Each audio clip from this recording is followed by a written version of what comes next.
Definisi mapan itu berbeda untuk setiap orang. Ada mereka yang pusing karena efek inflasi dan mereka yang santai berinvestasi. Aplikasi M-Stock hadir untuk mereka yang ingin jadi mapan. Perkuat kendali keuangan dengan produk investasi yang beragam. Dan pantau semua pergerakan dari satu aplikasi, baik bagi pemula maupun pemain lama. Saatnya jadi mapan bersama M-Stock dari Mirai Asset.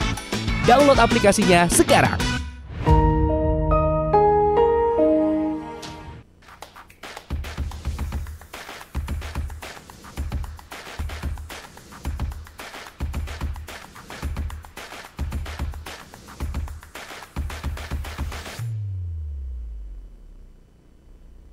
Halo, selamat siang sahabat Miraset, apa kabarnya? Semoga sahabat Miraset dalam keadaan sehat selalu ya. Berjumpa lagi kita di kegiatan KBSA Live Special hari ini di hari Kamis 1 Agustus 2024 bersama saya Marta.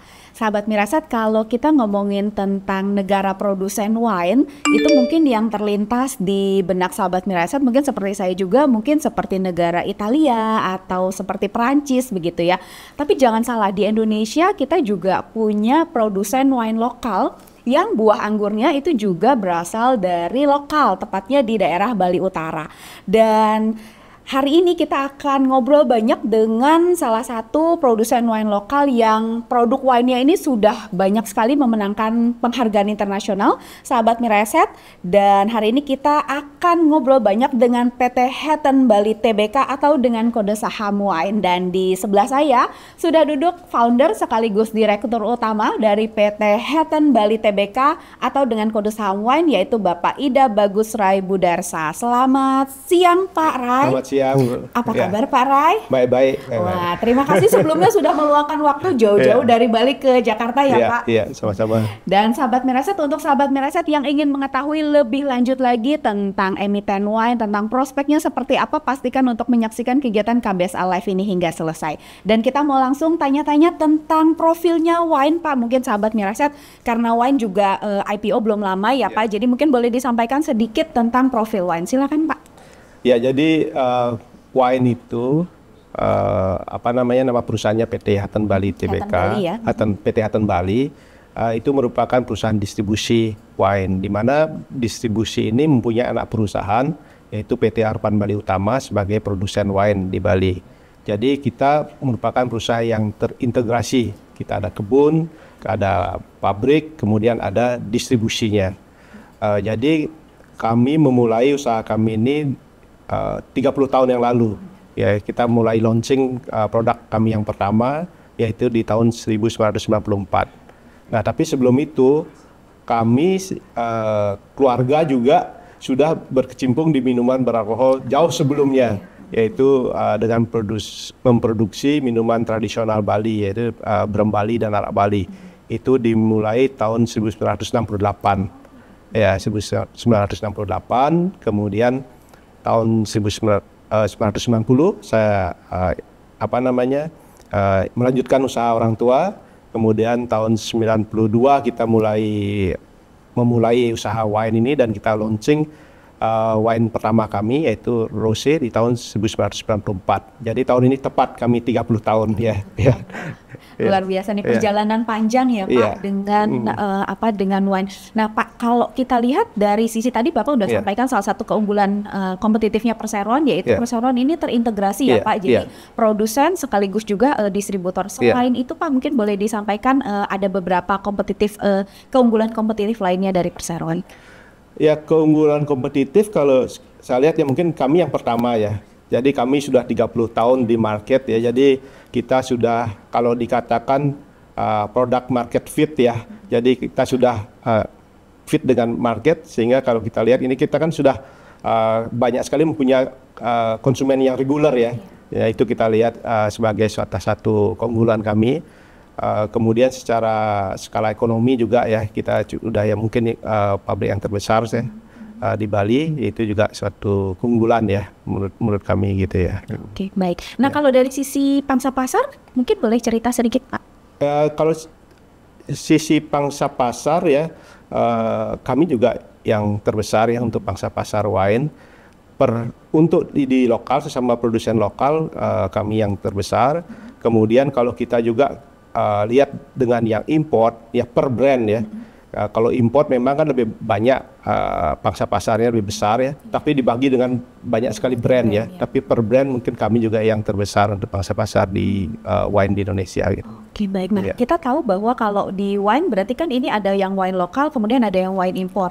Mungkin boleh disampaikan Pak, keunggulannya wine lokal tuh dibandingin wine import tuh apa sih Pak? Kebetulan kami juga ini kita bisa bagi ya, karena kita memang ada wine yang kita produksi dengan anggur yang kita tanam sendiri di Bali. Kemudian ada juga wine yang kita produksi dengan anggur yang kita import ya. Jadi untuk yang kita tanam di Bali mungkin ini sesuatu experience ya, banyak sekali karena market kita terbesar kan untuk turis. Jadi turis itu ingin sekali untuk merasakan wine di daerah mana yang mereka kunjungi gitu loh. Maka itu saya pikir itu yang salah satu keunggulan kita ya. Taste-nya different, beda ya, difference ya. Tapi itu menjadi satu experience ya bagi turis ya gitu ya. Tapi untuk yang kan kita import bahan bakunya, nah itu juga kita import mencari bahan baku yang terbaik ya, sehingga juga bisa bersaing dengan wine-wine yang import yang ada. Oke, baik. Nah, kalau misalnya kita lihat dari sisi pricing Pak, harga itu sebenarnya wine lokal harganya apakah sudah bisa bersaing Pak dengan wine yang memang diimpor langsung gitu Pak? Kalau dari segi harga kita hampir-hampir sama ya, sama wine import yang entry level wine import ya, itu hampir sama harganya. Sebenarnya sedikit lah pembedanya, tapi kita ngelihat dari segi pertama quality, yang kedua adalah continuity ya, karena kita produksi di sini, kontinuitas daripada produksi kita kepada kepada market ya lebih continue. Kemudian support kepada bisnis partner seperti hotel, restoran juga kita melakukan banyak support. Kemudian kita juga banyak melakukan edukasi ya, jadi kita kasih training ke staff mereka gitu lah, di mana mungkin yang dari import tidak banyak melakukan hal-hal seperti itu gitu. Baik. Nah Pak, kalau boleh disampaikan Pak, perseroan ini ada beberapa brand atau beberapa produk ya Pak. Mungkin boleh disampaikan yang paling banyak atau produk unggulannya tuh yang mana Pak? Ya mungkin sebelumnya kita ada sampaikan ada 3 brand ya. Ada Hutton, ini yang merupakan produk kami yang kami produksi dengan anggur Bali. Kemudian yang ada Two Island dan Dragonfly, ini yang kita produksi dari anggur import ya. Jadi untuk keunggulan produk kami yang terbanyak yaitu ya komposisinya paling banyak dijual. Kebetulan ini market share kita paling banyak ada di Bali ya. Sehingga untuk di Bali memang yang paling banyak itu laku yang white wine yang dry ya. Ya, untuk yang import itu dari varietas Sauvignon Blanc, dari yang lokal paling banyak itu yang produk agak white namanya. Baik Pak. Nah kalau kita lihat biasanya dari sisi marketnya ya Pak, itu paling besar itu ada di mana sih Pak untuk produk wine-nya perseroan? Daerahnya ya? Dari secara pembelinya tuh yang paling banyak apakah restoran ataukah retail atau itu biasanya seperti apa? Oh gitu. Ya kalau penjualan kita paling banyak memang di Bali ya, sekitar 85% dari revenue kita ada di Bali. Kemudian itu ada komposisi Horeca dan retail ya. Di Horeca itu sekitar 65%, 35% itu ada di retail ya, penjualan di retail. Kemudian di Horeca pun ya tentu dilihat dari size-nya hotel atau restoran ya. Jadi sekarang yang besar-besar mengambil memang dari hotel bintang 5 itu karena mungkin kamar yang banyak dan beberapa restoran ada di hotel tersebut itu. Yang dominan memang di hotel bintang 5 yang pembelian yang besar-besar itu. Baik Pak. Nah kalau porsinya sendiri Pak ke depan kalau dari sisi perseroan ya, ini apakah yang retail itu trennya meningkat atau misalnya yang Horeca yang justru meningkat tuh porsinya seperti apa Pak? Ini kalau saya lihat memang hampir berimbang ya Pak. Tapi belakangan memang retail kelihatan meningkat karena banyak sekali sekarang buka wine shop ya. Itu kemudian yang kedua juga banyak sekarang mereka tinggal di villa ya, di Bali itu banyak yang turis-turis yang tinggal lebih lama itu di villa. Jadi mereka akan beli wine-nya di wine shop atau di supermarket gitu. Gitu. Ada tren peningkatan lebih besar di retail. Di retailnya ya Pak. Tapi kalau secara margin itu sebenarnya ada pembeda nggak sih Pak? kalau yang pembelinya retail sama Horeca dari sisi perseroan? Kalau dari kami hampir sama lah, Hampir sama ya. Ya. Baik Iya. Pak. Nah Pak, mungkin saya mau tanya terkait sama seasonality gitu Iya. ya. Tapi kalau kita lihat karena pembeli mayoritas itu adanya di Bali dan Iya. biasanya kan turis itu ada season-seasonnya Iya, ya Pak. Jadi kalau misalnya dari 1 tahun itu kira-kira secara penjualan itu yang paling tinggi itu di kuartal berapa ya Pak? Dan biasanya terkait sama event apa gitu? Biasanya itu di Bali season turisnya itu di semester kedua ya. Terutama kuartal ketiga jadinya ya. Juli, Agustus, September itu adalah high season di Bali. Summernya ya Pak, Iya. agak libur summer di sana ya. Iya, kemudian karena kebanyakan turis yang datang ke Bali kan dari Australia. Iya. Di Australia lagi dingin. Dingin, Ya, iya. mereka pada liburan. Ada Di sini juga ya. liburan anak sekolah dan lain iya. sebagainya itu. Itu ya biasanya high season ya. Ya, tapi ya belakangan ini juga kita lihat ada sedikit-sedikit perubahan. Misalnya di 2023 itu begitu 2023 di kuartal pertama juga tinggi gitu loh. Ya, karena mungkin itu kan waktu COVID banyak yang nggak bisa pergi ya. Nah, begitu dibuka pada Pada berdatangan semua ya, berdatangan Pak. dan spendingnya Iya, cukup iya. bagus gitu. Ya, tapi sekarang udah mulai gininya lagi ritme Udah dan normal kembali lagi ya normal, Pak. Oke, baik. Ya. Berarti memang mayoritas akan ada lonjakan biasanya itu di kuartal ketiga Kuartal begitu ya ketiga Pak. ya, Oke, kuartal baik. tiga itu paling peaknya ya. Kemudian nanti setelah itu kan Oktober, November, Desember ya terakhir Iya, itu memang itu agak musim akhir ya, tahun akhir gitu ya tahun Pak. gitu. Oke, Ya. baik. Nah, kalau melihat ini Pak, kalau dari sisi faktor yang menentukan kinerja perseroan kira-kira itu apakah hanya dari kunjungan turis aja atau ada faktor yang lain Pak? Ya paling dominan sih memang kunjungan turis ya paling dominan karena kita lihat waktu ya COVID lah begitu tidak ada turis di Bali kan memang kita Langsung menurun Pak, ya. terlihat Tapi waktu itu cukup tertolong juga masih ada di retail kita jualannya itu masih ada kita bisa survive di selama COVID ya.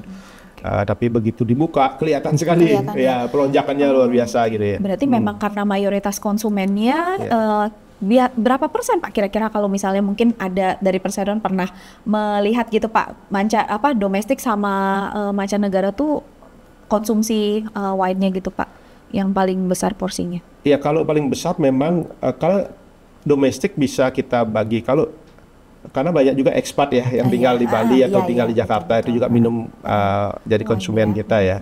Makanya selama COVID pun kita masih ada revenue karena mereka yang tinggal Pak, ya jadinya. masih ada gitu ya. Baik Pak. Dan kita mau ngobrol tentang bahan baku nih sahabat Mirasa. Tadi menarik nih kalau tadi Bapak sampaikan bahwa ada mayoritas atau beberapa bahan baku ini yang merek Hettan sendiri kan itu memang produksinya bahan bakunya dari anggur lokal gitu ya Pak. Nah itu mungkin kalau bisa digambarkan Pak porsi bahan baku lokal karena ada beberapa juga yang impor porsinya seperti apa Pak. Kemudian kalau bahan baku sendiri tuh sebenarnya ada fluktuasi harga nggak sih? Ya begini, mungkin bahan baku yang kita sebut bahan baku lokal ya. Artinya begini, dari itu bibit anggur dari luar, tapi yang kita tanam di sini, ya. Dari bibitnya tetap kita impor ya Pak. Kita bawa dari luar, dan kita selalu melakukan riset and development di sana ya, bibit mana yang cocok untuk kita tanam di Bali. Nah itu yang yang kedua adalah yang kita import benar-benar dari Australia bahan bakunya gitu. Jadi sekarang secara komposisi hampir sama berimbang ya. 50-50 dan kedua dari fluktuasi harga karena kalau yang di Bali terutama itu pertama kita tanam sendiri, yang kedua adalah kita bermitra sama petani. Nah harga dengan mitra dengan petani itu sudah melakukan kontrak, jadi tidak akan ada fluktuasi harga. Kita udah tahu cost kita kalau anggur seperti ini harganya berapa per kilo sudah kontrak ya. Jadi tidak terlalu banyak ada fluktuasi ya Pak. Kalau misalnya untuk yang impor sendiri Pak, misalnya kemarin ada pelemahan nilai tukar rupiah gitu, itu berpengaruh nggak sih Pak? Ya ada sih pengaruh, cuman kecil sekali ya, karena komposisi daripada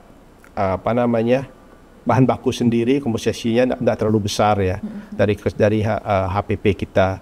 Jadi kalau ada kenaikan katakanlah 5%, ya katakanlah kalau misalnya bahan bakunya itu 30%, kalau ada naikkan 5% kan kecil sekali, jadi ya efeknya tidak terlalu signifikan ya.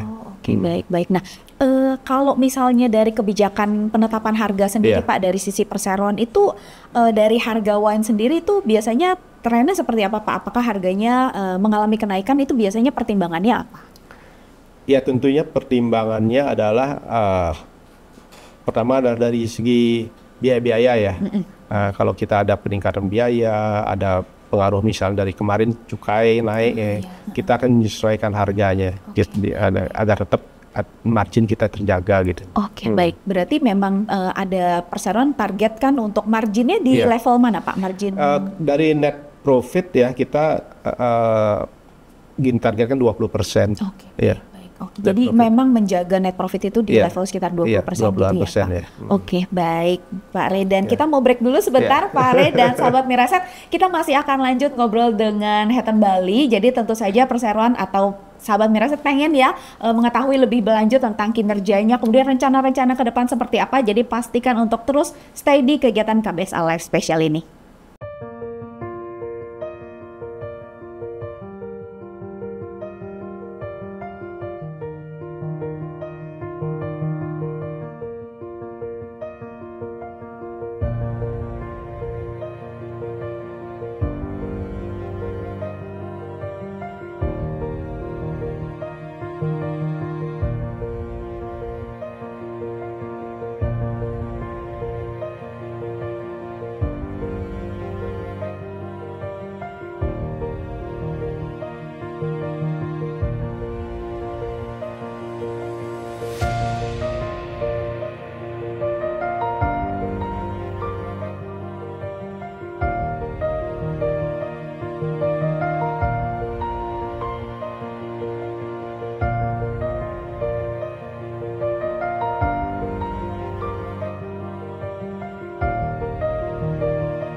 Definisi mapan itu berbeda untuk setiap orang. Ada mereka yang hidup untuk hari ini, dan mereka yang membangun masa tua sedari muda. Saatnya jadi mapan bersama M-Stock dari Mirai Asset.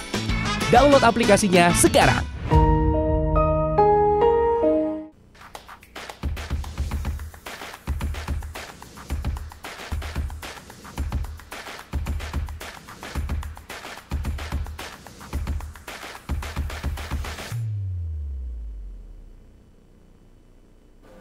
Sahabat Miraset, kita kembali di kegiatan KBSA Live bersama PT Hatten Bali Tbk atau dengan kode saham Wine. Dan di sini di sebelah saya sudah ada Pak Ray yang tadi kita udah ngobrol banyak tentang Hatten Bali, tentang wine dari Bali seperti itu. Dan kita sebentar lagi mau ngobrol terkait dengan kinerjanya perseroan dan rencana-rencananya ke depan.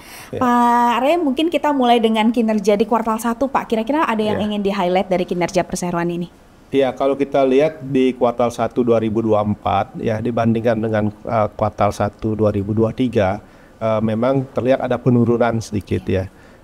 Memang itu disebabkan karena kuartal 1 2023 itu masih terbawa euforia setelah Covid ya. di mana pada saat itu semester kedua itu bulan April 2022 airport dibuka ya. Tiba-tiba turis itu membludak datang, jadi orang yang mungkin tertahan nggak pernah udah bertahun-tahun tidak berlibur dalam lockdown itu, begitu dibuka wah ramai sekali ya. Sehingga kita kewalahan juga di 2022 tersebut. Nah itu berlanjut di kuartal 1 2023. Jadi spending mereka juga bagus sekali ya. Kalau kita lihat di industri di Bali itu rumah hotel, restoran semua terkejut juga sebenarnya, nggak nyangka sejumlah itu gitu. Kemudian di tahun 2024 nih udah kembali normal ke pattern yang dulu ya. Biasanya kan kuartal pertama itu memang agak slow dulu ya. Nanti baru agak meningkat ya. Nah, tapi kalau kita bandingkan sekarang secara semester 1 2023 sama semester 1 2024 ya, kinerja kita sudah lebih tinggi daripada semester 1 2023 gitu.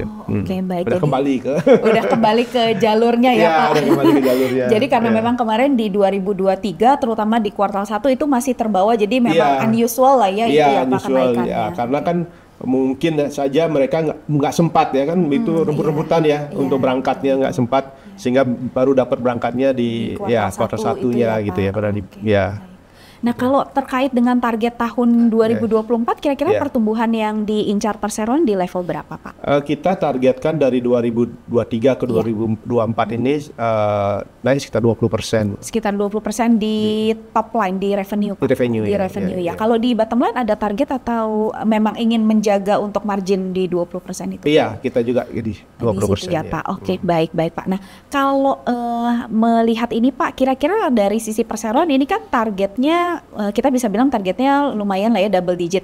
Kalau ngelihat dari tren revenue Pak dari tahun ke tahun itu sebenarnya dari sisi perseroan itu angka berapa yang diincar Pak, misalnya dalam jangka waktu jangka menengah gitu yang perseroan lihat sebagai angka yang ideal gitu Pak untuk pertumbuhan?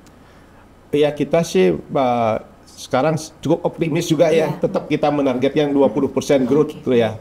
Year on year, terus kita targetkan di sana gitu. Baik. Nah, kalau ini tentu saja perseroan kan juga punya rencana-rencana ya Pak untuk mencapai target ini. Kira-kira dalam waktu tahun ini, kira-kira dari sisi perseroan ada rencana seperti apa? Apakah peluncuran produk baru atau seperti apa Pak? Iya, kita ada juga peluncuran produk baru. Kemudian kita juga ada memproduksi untuk lain ya, untuk yang produksi produknya, tapi kita seperti white label gitu ya Pak? Ya, seperti white label itu ya kita juga ada hal seperti itu, dan ya penambahan kapasitas produksi juga ya.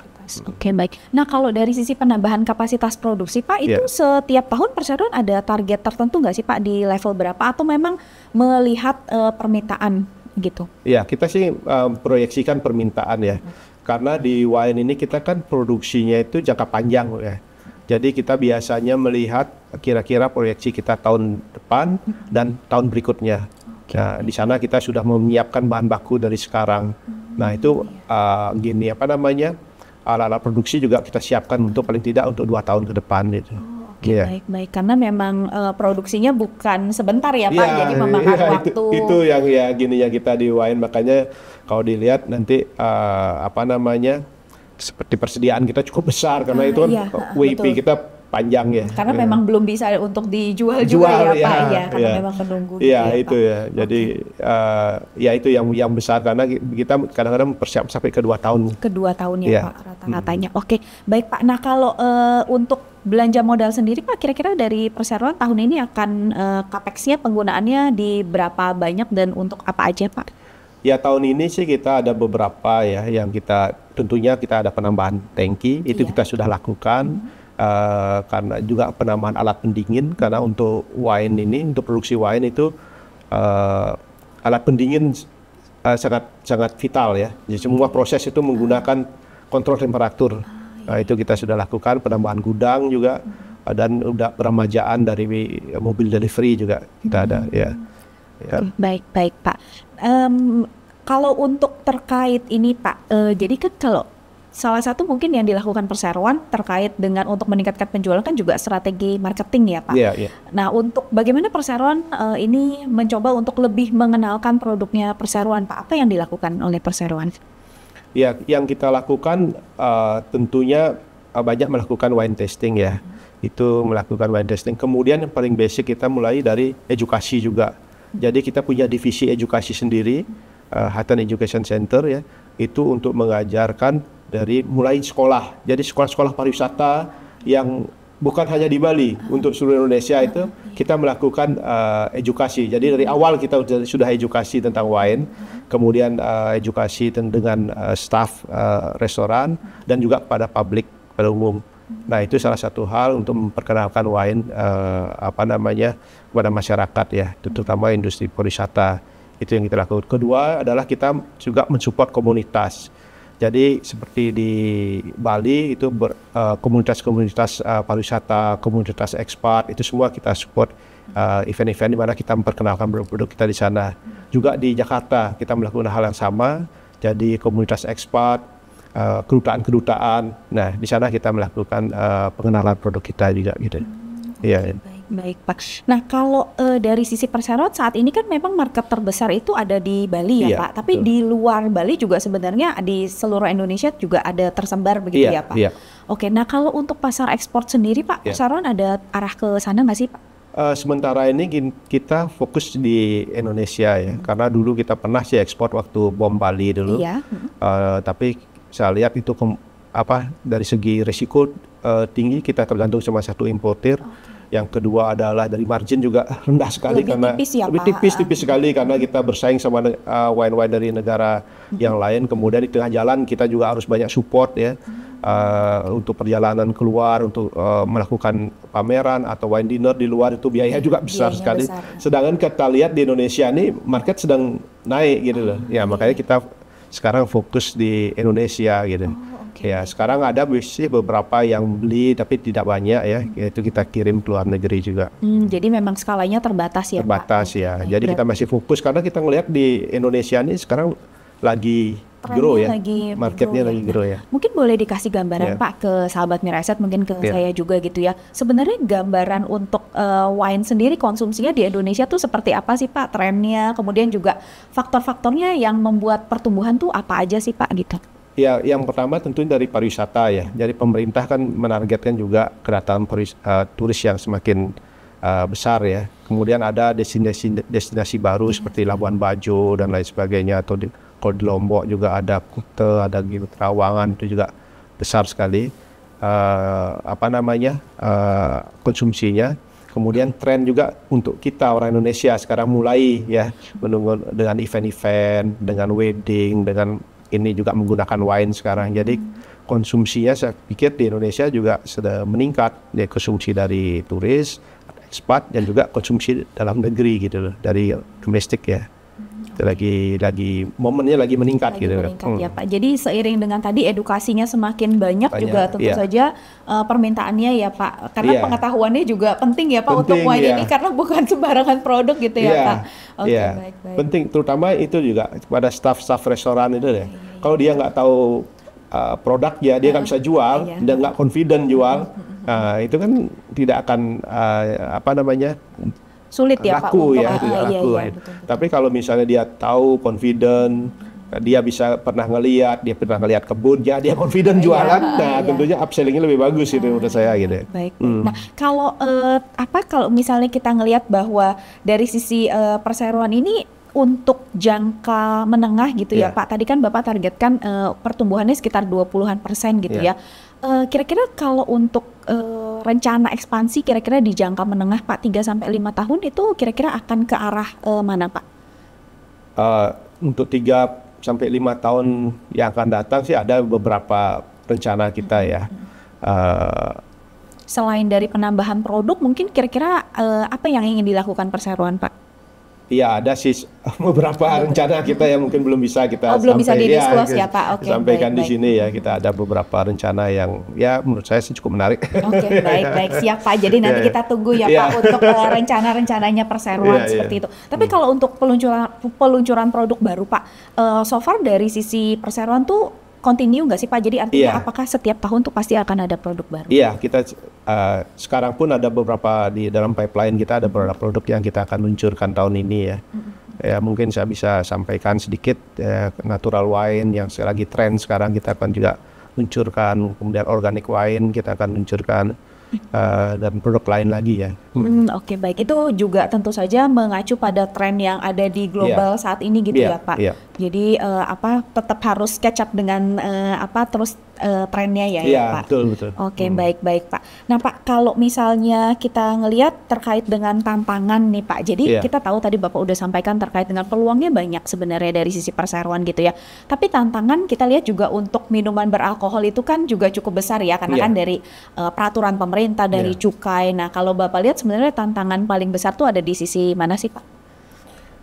Iya, kalau saya lihat sih memang kalau dari aturan pemerintah, ada beberapa daerah yang perizinannya agak sulit ya, terutama di retail ya.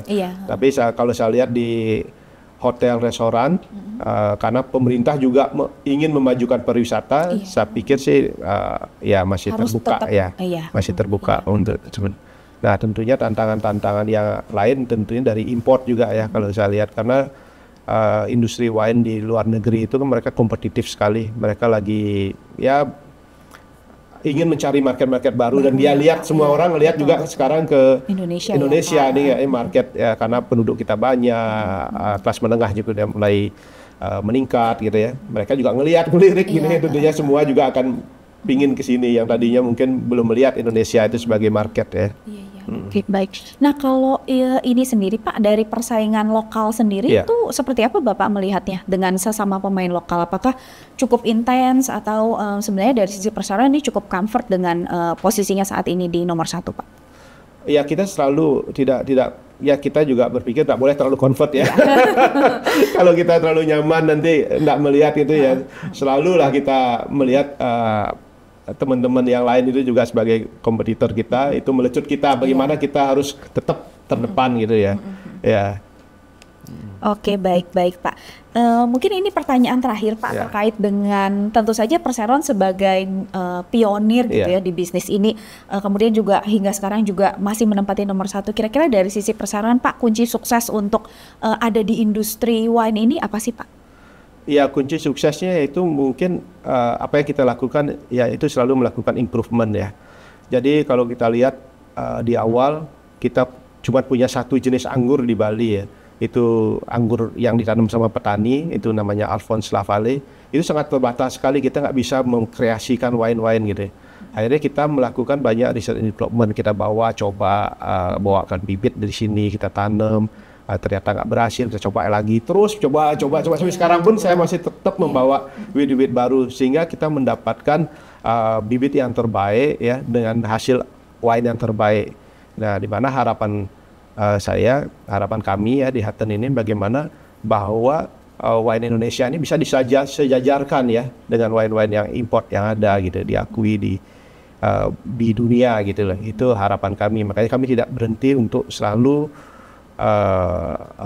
melakukan perbaikan gitu, lakukan riset terus-menerus gitu. Iya, karena memang industrinya masih sangat berkembang ya Pak untuk di Indonesia, dan juga peluangnya masih sangat besar di Indonesia, dan tentunya kita juga sebagai orang lokal juga kita juga pengen ya Pak punya produk lokal yang bisa mendunia gitu ya Pak. Iya, dan juga kita harapkan juga, karena sekarang terus terang kan di domestik ya, pasar domestik masih banyak yang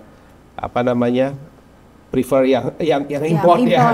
Ini ya kedepannya kita bagaimana kita bisa bangga dengan produk kita sendiri gitu. Baik, siap Pak. Terima kasih banyak Pak Rey. Jadi semoga nanti kedepannya juga kita bisa terus melihat improvement dari Hutton Bali, dari perseroan ya Pak. Oke, dan mungkin di akhir Pak ada yang ingin disampaikan Pak kepada calon investor ataupun investor wine yang sedang menyaksikan kegiatan ini, silakan Pak. Wow, untuk investor ya.